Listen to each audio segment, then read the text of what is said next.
Shalom. Puji Tuhan, saudara sekalian, kita akan bersama-sama membuka dan membaca dari kitab Mazmur yang ke-34. Mazmur yang ke-34. Kita akan membaca di ayat yang kedua sampai dengan ayatnya yang ke-6. Saya akan bacakan, demikian dikatakan firman daripada Tuhan. Aku hendak memuji Tuhan pada segala waktu. Puji-pujian kepadanya tetap di dalam mulutku. Karena Tuhan jiwaku bermegah. Biarlah orang-orang yang rendah hati mendengarnya dan bersuka cita. Muliakanlah Tuhan bersama-sama dengan aku. Marilah kita bersama-sama memasyurkan namanya. Aku telah mencari Tuhan, lalu Ia menjawab aku dan melepaskan aku dari segala kegentaranku. Tujukanlah pandanganmu kepadanya, maka mukamu akan berseri-seri dan tidak akan malu tersipu-sipu. Puji Tuhan. Sore hari ini kita akan renungkan firman Tuhan. Mengarahkan pandangan dengan mata yang terang. Mengarahkan pandangan dengan mata yang terang. Saudara sekalian, kalau kita memperhatikan pada ayat yang ke-6, sekali lagi saya akan baca di situ. Tujukanlah pandanganmu kepadanya, maka mukamu akan berseri-seri dan tidak akan dapat malu tersipu-sipu. Di dalam Alkitab terjemahan lama dikatakan di situ, yaitu yang menengadahkan muka kepada Tuhan, maka matanya menjadi terang, menengadah kepada Tuhan, maka matanya menjadi terang. Karena itu kalau di dalam terjemahan baru dikatakan tujukanlah pandanganmu kepadanya. Artinya di sini diajak untuk kita fokus dengan fokuskan arah pandangan kita. Nah, arah pandangan kita sebagai orang-orang yang beriman kepada Tuhan, maka mata rohani kita ini memandang ke depan di mana Yesus sebagai pemimpin kita. Di mana dikatakan dengan jelas dalam Injil Yohanes, Yesus berkata bahwa aku adalah terang dunia. Berarti mata rohani kita bukan terfokus memandang kepada apa yang ada di tengah-tengah kehidupan dalam dunia, tetapi mata rohani kita mau terbuka untuk memandang kepada sumber terang itu sendiri. Nah, saat kita memandang dengan arah pandangan kepada sumber terang, di mana Yesus Kristus dikatakan dengan jelas, kalau bisa dibacakan deh, Yohanes pasalnya yang ke-8, bisa dibacakan di situ, Yohanes pasalnya yang ke-8.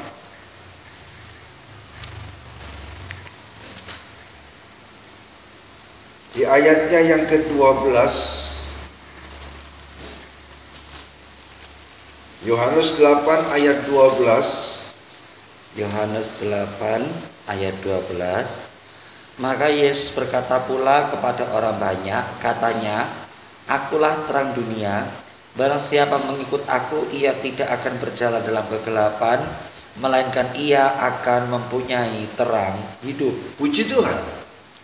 Dengan jelas sekali Tuhan Yesus berkata dalam Yohanes 8 ayat yang ke-12, akulah terang dunia. Siapa aku? adalah Yesus Kristus sendiri.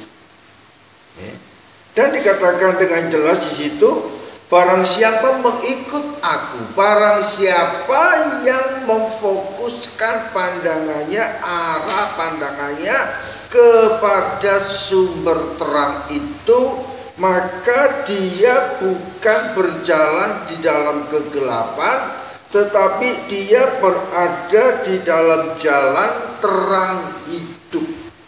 Langkah-langkahnya ada di dalam terang itu sendiri. Langkah-langkahnya ada sesuai dengan firman Tuhan yang dikatakan dengan jelas di dalam kitab Mazmur yang ke-119 ayat 105, yaitu bahwa firman-Mu adalah terang bagi kaki. Firman Tuhan adalah terang bagi kaki kita. Firman Tuhan adalah sebagai petunjuk untuk kita melangkah dalam kehidupan ini. Jadi sebagai orang yang beriman kepada Yesus Kristus, kita perlu untuk setiap saat mengintrospeksi bagaimana dengan mata rohani kita. Apakah mata rohani kita tetap tercelik memandang kepada terang itu, sehingga kita tetap bisa berjalan di dalam terang firman Tuhan. Dan dikatakan dengan jelas dalam Yohanes 8 ayat yang ke-12, yaitu bahwa orang yang mengikut Tuhan, ia tidak berjalan dalam kegelapan. Di mana dunia ini sudah jatuh dalam dosa, dunia sudah berada di dalam kuasa kegelapan. Dan kita sebagai orang-orang yang percaya kepada Allah di dalam nama Tuhan Yesus Kristus, kita bukan, sekali lagi, fokus kita bukan memandang kepada hal-hal yang ada di tengah-tengah dunia ini, tetapi kita perlu untuk memandang dengan sepenuhnya kepada apa yang dikatakan oleh firman Tuhan sebagai petunjuk untuk kita melangkahkan kaki dalam hidup ini, sehingga perjalanan kita tetap berada di dalam terang itu sendiri. Memang secara kenyataan kita masih hidup di tengah-tengah dunia ini. Kita mengalami pergantian musim, dan kita mengalami akan perubahan pergantian waktu dari waktu ke waktu. Pagi, siang, sore, malam, pagi, siang, sore, malam, itu terus kita nikmati dalam kehidupan ini sendiri. Tetapi perjalanan rohani kita tetap harus berada di dalam terang firman Tuhan. Jadi kita bukan hanya semata-mata hidup secara lahiriah ini, tetapi kita perlu untuk memperhatikan bagaimana kehidupan rohani kita. Dan apabila hidup rohani kita senantiasa perhatikan, maka perjalanan langkah rohani kita sesuai dengan petunjuk daripada firman Tuhan, dan kita akan mengalami pertumbuhan kedewasaan di dalam kerohanian kita. Ada pengenalan kepada Kristus yang semakin jelas, semakin nyata, sehingga kita sebagai orang-orang yang beriman kepada Yesus bukan hanya sekedar kita berkata aku adalah orang yang beriman, tapi benar-benar aku mengalami akan terang itu sendiri yang menuntun langkah perjalanan hidup rohaniku, sehingga kerohanian kita bertumbuh menjadi dewasa. Nah, kalau rohani kita bertumbuh menjadi dewasa, maka apapun juga yang terjadi dalam kehidupan ini secara lahiriah tidak akan membuat kita gentar untuk menghadapi kenyataan hidup ini. Karena apa? Karena kehidupan rohani kita hidup. Dan kalau hidup rohani kita hidup, maka kita pun juga menyadari dalam hidup kita dalam dunia ini adalah cuma sementara. Dan kehidupan dalam dunia ini sebentar akan kita tinggalkan.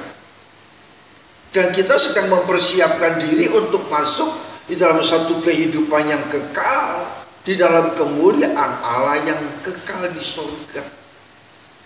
Nah, karena itu kembali lagi kalau kita perhatikan dalam kitab Mazmur yang ke-34 itu sendiri di ayat yang ke-6, tujukanlah pandanganmu kepadanya. Arahkan pandangan kita kepada Tuhan. Kalau kita mengarahkan pandangan kita kepada Tuhan, maka membuat mata kita menjadi terang. Dan kalau mata kita menjadi terang, maka kita tidak berjalan di dalam kegelapan. Nah, sekarang kita perhatikan saudara sekalian, di mana Yesus sudah menyatakan dengan jelas dalam Yohanes 8 ayat yang ke-12, akulah terang dunia. Dan diulangi lagi dalam Yohanes 9 ayat yang ke-5, akulah terang dunia. Sekarang kalau Yesus sudah menyatakan Yesus sebagai terang dunia, Yesus sudah berada di tengah-tengah dunia, Yesus sudah menunjukkan terang yang ada, ya. Tetapi apa yang dikatakan dalam Yohanes 12 bisa dibacakan. Injil Yohanes pasal yang ke-12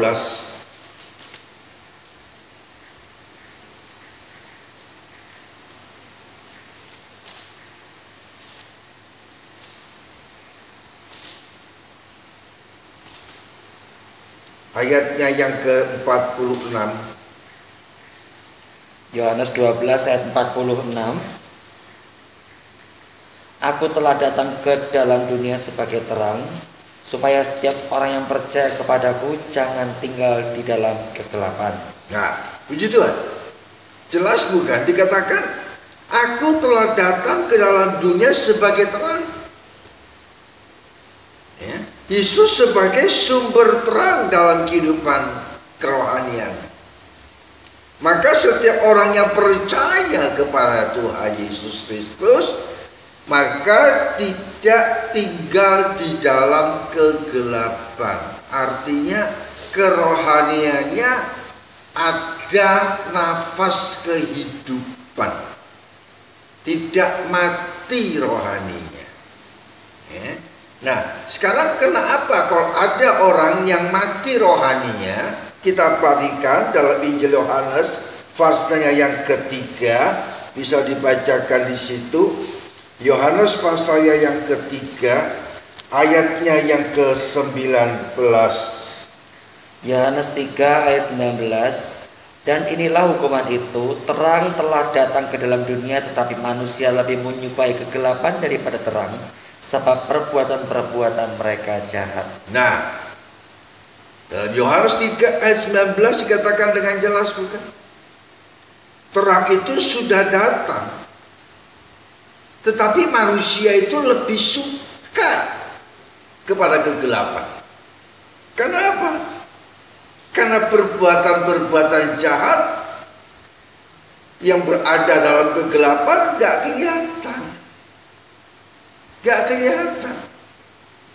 Karena itu kalau kita perhatikan saudara sekalian, langkah-langkah kehidupan kita sebagai orang yang beriman kepada Yesus Kristus, kita ini sedang berada dalam perjalanan rohani kita. Ini kita melangkahnya berjalan di mana? Berjalan di dalam terang daripada Tuhan, atau masih kita berjalan di tengah-tengah kehidupan ini dengan mengikuti segala sesuatu yang ada di dalam kehidupan dalam dunia, sehingga akhirnya perjalanan kita perjalanan yang carut marut, gak karu-karuan. Rohani kita gak karu-karuan. Pengenalan kita kepada Kristus pun juga tidak tidak karu-karuan. Sehingga saat kita menghadapi kesulitan yang ada, karena kehidupan berjalan rohani kita carut marut, maka kita dengan begitu mudah sekali mengambil langkah untuk berkompromi dengan apa yang ditawarkan oleh dunia kepada kita. Ya. Saat menghadapi kesulitan, saat kita memandang kepada Tuhan dan kita tetap berseru kepada Tuhan, kita menantikan jawaban permohonan kita daripada Tuhan. Waktunya lama banget ya, kok nggak dijawab doaku. Maka kemudian kita melihat dan mendengar akan hal-hal yang ada tengah-tengah dunia ini. Ada tawaran-tawaran secara jalan pintas melalui segala sesuatu daripada langkah-langkah alternatif. Nah, kita sebagai orang yang percaya kepada Tuhan, yang seharusnya tidak keluar dari jalan terang itu, karena kita jalannya sudah carut marut, maka kita akan terseret dan mengikuti akan arus dunia dengan kompromi dengan segala macam tawaran-tawaran yang diajukan oleh dunia. Ya. Sehingga fokus kita bukan lagi fokus untuk memandang sepenuh kepada Kristus, tapi fokus kita memandang kepada apa yang akan kita dapatkan secara lahiriah ini toh, secara jasmania, ya, secara lahiriah, sehingga dengan begitu mudah rohani kita akan berhenti dan tidak bertumbuh, bahkan mati. Nah, karena itu saudara sekalian, kalau Mazmur 34 ayat yang ke-6 ini mengajar kepada kita untuk tetap fokus kepada Kristus. Karena itu bisa dibacakan lagi Ibrani 12 ayat 1 dan 2. Ibrani pasal 12 ayat 1 dan 2. Karena kita mempunyai banyak saksi bagaikan awan yang mengelilingi kita, marilah kita menanggalkan semua beban dan dosa yang begitu merintangi kita, dan berlomba dengan tekun dalam perlombaan yang diwajibkan bagi kita.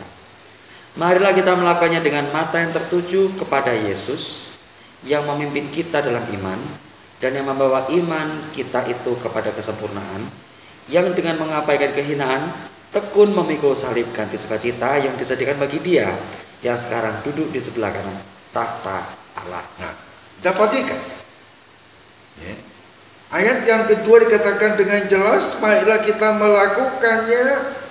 Melakukan apa? Melakukan apa yang harus kita lakukan. Berjalan di dalam terang firman Tuhan, sekalipun menghadapi berbagai macam hal yang memberatkan dalam hidup ini, tetap matanya tertuju kepada Yesus yang memimpin perjalanan iman kita. Ya. Jadi pandangan mata rohani kita tetap terfokus kepada Yesus, bukan kepada nama manusia. Ya.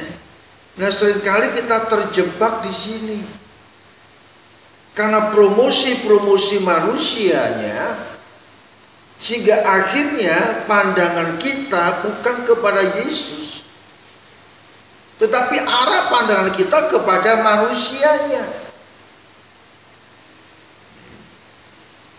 Sementara firman Tuhan berkata dengan jelas dalam Ibrani 12 ayat yang kedua, dengan mata yang tertuju kepada Yesus yang memimpin kita dalam iman.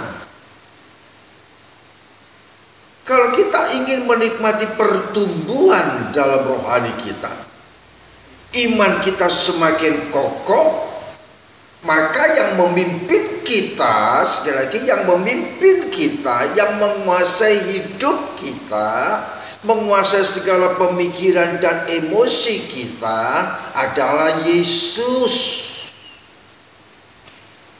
Bukan nama manusia siapapun juga dia. Ya, kenapa? Karena yang membawa iman kita kepada kesempurnaan. Haleluya. Ya, yang membawa iman percaya kita kepada kesempurnaan. Yang membawa perjalanan iman kita menuju kepada kehidupan yang sempurna di dalam kemuliaan Allah yang kekal, di dalam kerajaan surga yang mulia. Karena itu dikatakan lebih lanjut, di mana Yesus yang sudah mengabaikan segala kehinaan yang harus ditanggungnya. Dengan tekun Yesus sudah memikul salib. Dan dikatakan salib itu sendiri satu penderitaan. Tetapi di balik salib setelah kebangkitan Yesus bukan penderitaan, tapi sukacita. Sukacitanya bagaimana? Dengan kuasa kebangkitan, sukacita yang luar biasa. Kembali untuk duduk bersama dengan Allah di dalam kerajaannya. Ya. Jadi kalau kita saat ini menghadapi berbagai macam kesulitan dalam hidup, mari tetap kita mempunyai arah pandangan yang tetap kepada Kristus. Jangan beralih pandangan kita. Jangan sampai kita mudah terpengaruh dengan segala macam tawaran-tawaran dari dunia ini, dan juga segala sesuatu dari omongan-omongan manis manusia, janji-janji manis manusia. Tetapi kita mau berpegang teguh kepada kebenaran firman Tuhan, karena kembali lagi pada ayat yang pertama dari surat Ibrani yang ke-12, karena kita mempunyai banyak saksi. Kita punya banyak saksi. Bagaikan awan yang mengelilingi kita.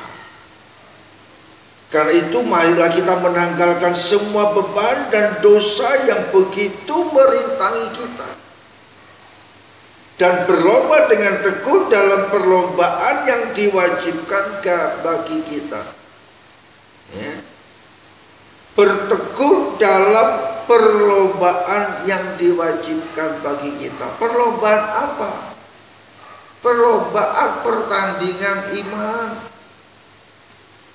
Sebagaimana dikatakan firman Tuhan, Paulus berkata, aku telah mencapai garis akhir di dalam pertandingan iman.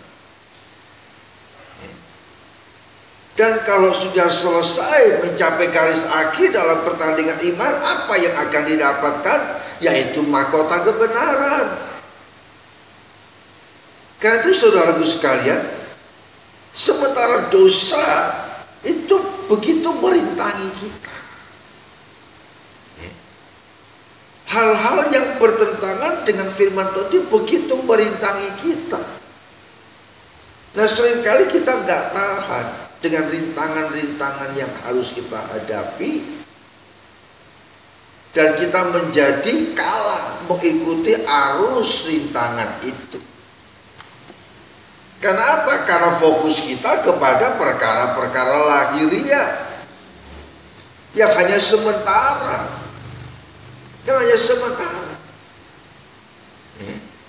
Kita memang memerlukan fasilitas untuk kita dapat hidup dengan lebih layak, lebih enak, nggak salah. Kita bekerja, harus bekerja.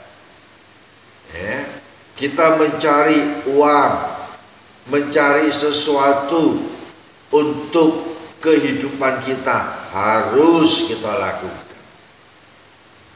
Tetapi tidak terfokus kepada hal-hal jasmani.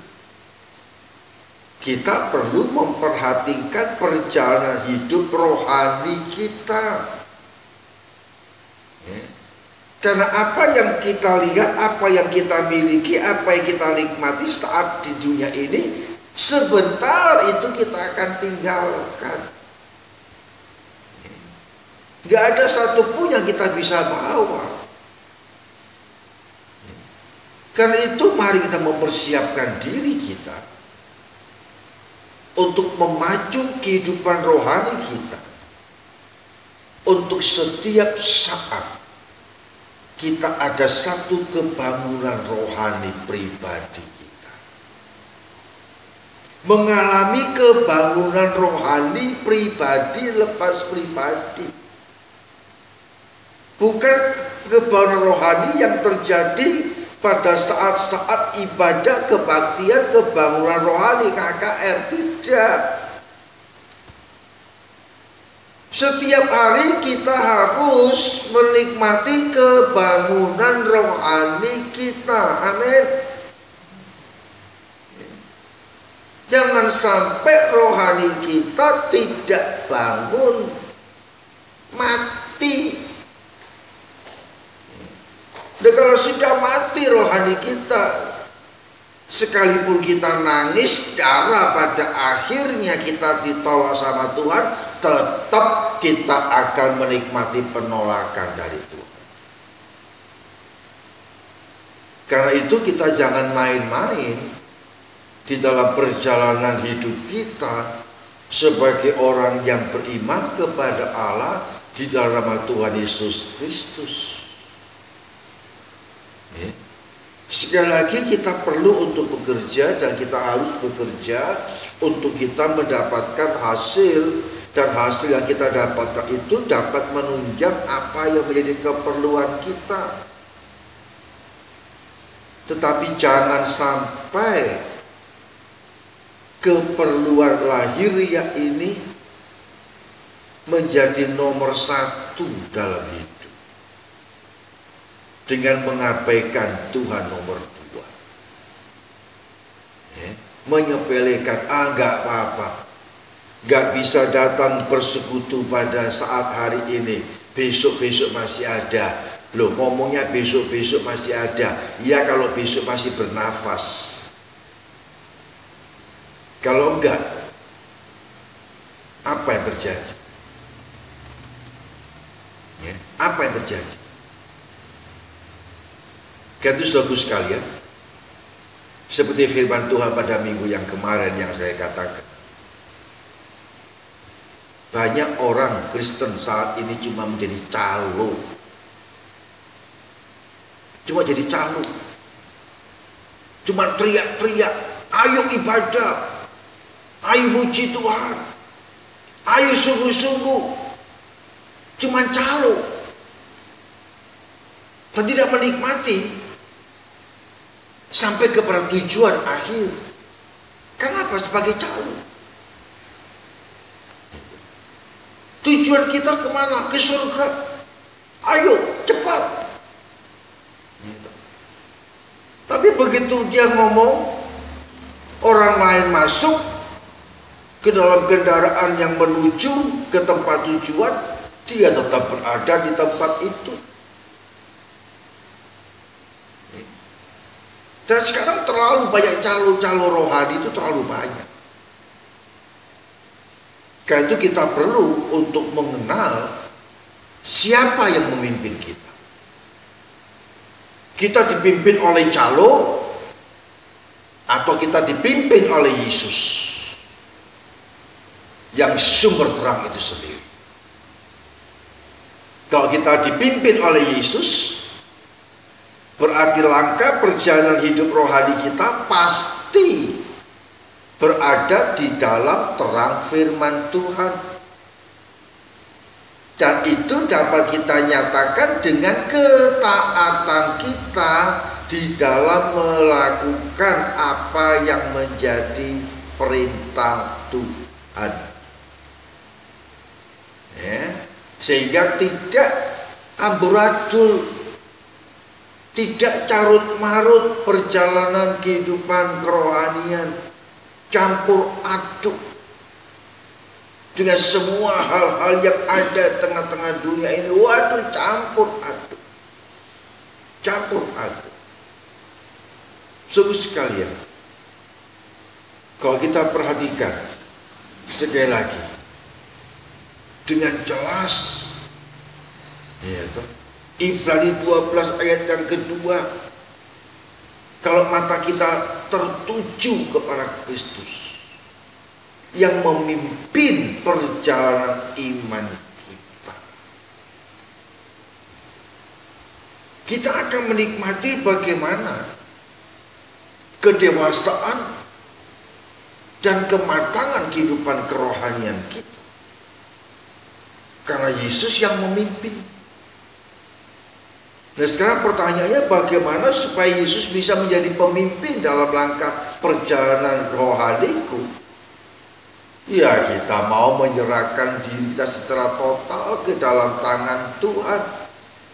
Kembali lagi seperti dikatakan pada ayat yang pertama daripada Ibrani 12, karena kita mempunyai banyak saksi bagaikan awan yang mengelilingi kita, marilah kita menanggalkan semua beban.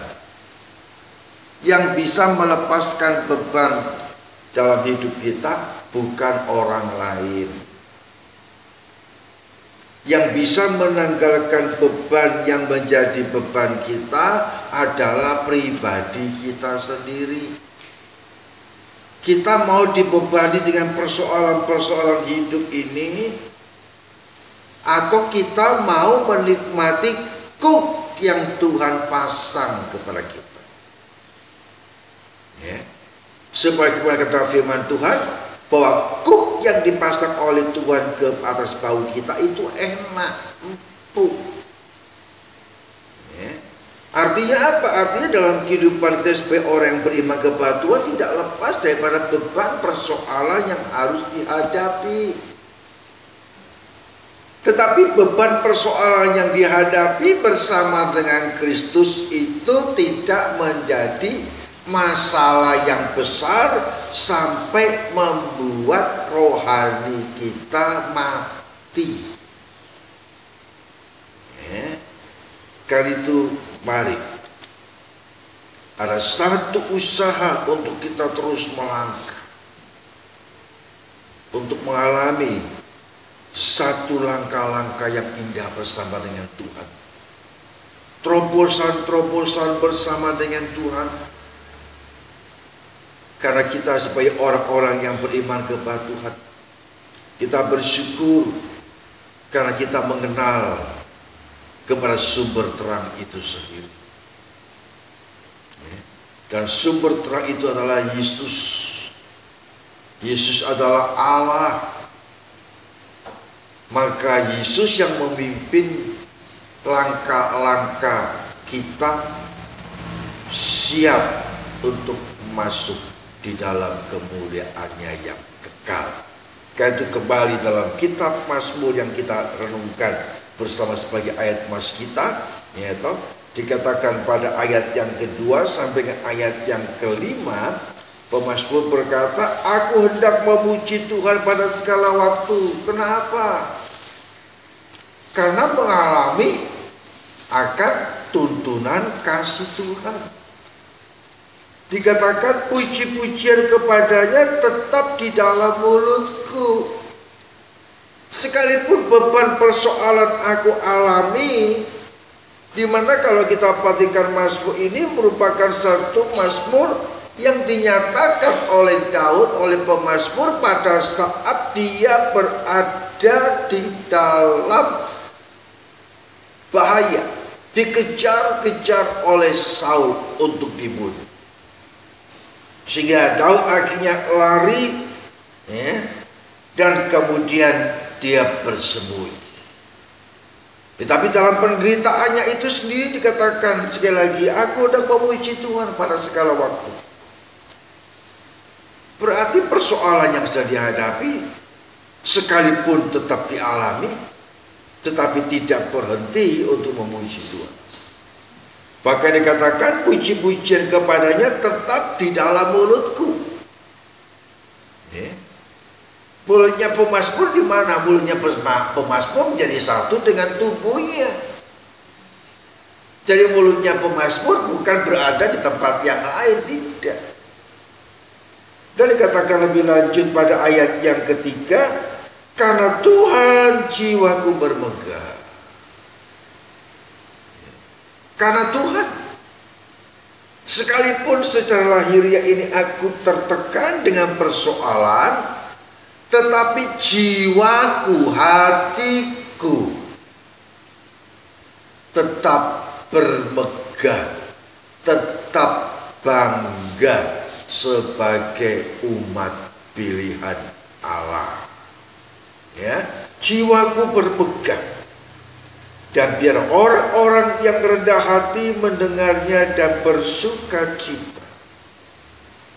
Ayat yang keempat, muliakanlah Tuhan bersama-sama dengan aku, marilah kita bersama-sama memasyurkan namanya.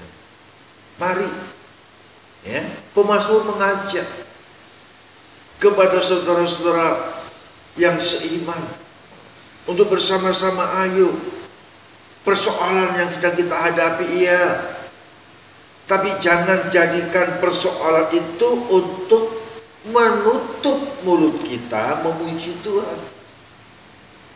Jangan sampai persoalan yang kita hadapi itu mengikat kaki kita untuk datang melangkah kepada Tuhan, atau mengikat tangan kita sehingga kita tidak memuji, memuliakan Tuhan. Ya. Beban ada, persoalan ada, tetapi karena mataku tetap terfokus kepada Allah, maka aku melihat terang itu. Dan karena aku melihat terang itu, aku berada di dalam terang itu, maka aku tahu, oh iya, ini beban yang aku alami, ini persoalan yang aku alami. Aku tahu, kelihatan jelas. Kenapa? Karena aku berada di dalam terang. Kalau aku berada di luar terang, berada dalam kegelapan, maka beban yang aku alami dalam hidup ini, aku nggak tahu apa sih sebetulnya beban ini. Karena apa? Karena kita tidak melihat. Kenapa nggak melihat? Karena berada di dalam kegelapan. Kenapa bisa berada dalam kegelapan? Karena kita tidak mau datang kepada sumber terang itu sendiri. Karena itu mari saudara, dengan penuh kesadaran kita mau terus seperti dikatakan pada ayat yang kelima daripada Mazmur yang ke-34. Aku telah mencari Tuhan dan lalu Ia menjawab aku dan melepaskan aku dari segala kegentaranku.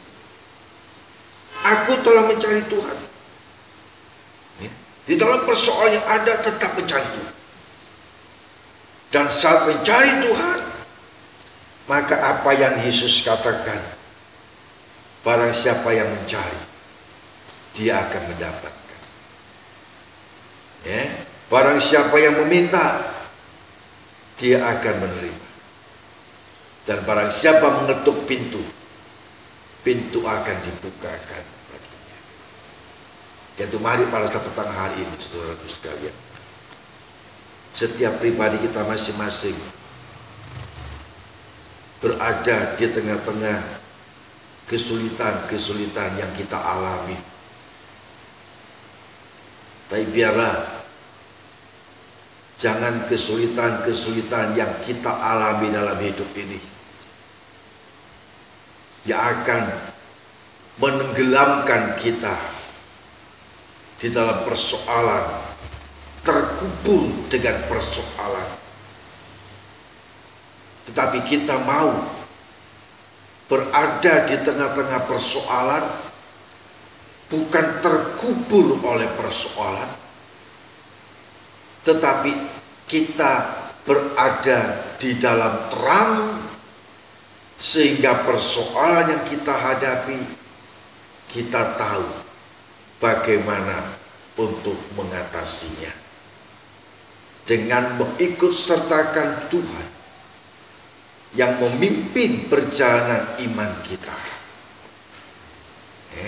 dan kita menikmati bagaimana terang itu yang menuntun kita, yang mengarahkan jalan kita untuk menuju kepada kemuliaan yang kekal, sekali lagi di dalam kerajaan surga yang mulia.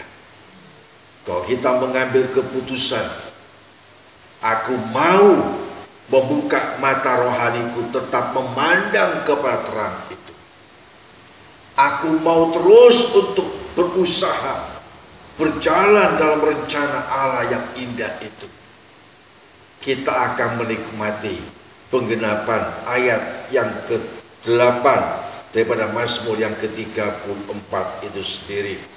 Malaikat Tuhan berkemah di sekeliling orang-orang yang takut akan Dia, lalu meluputkan mereka. Malaikat Tuhan diutus untuk menyertai kita.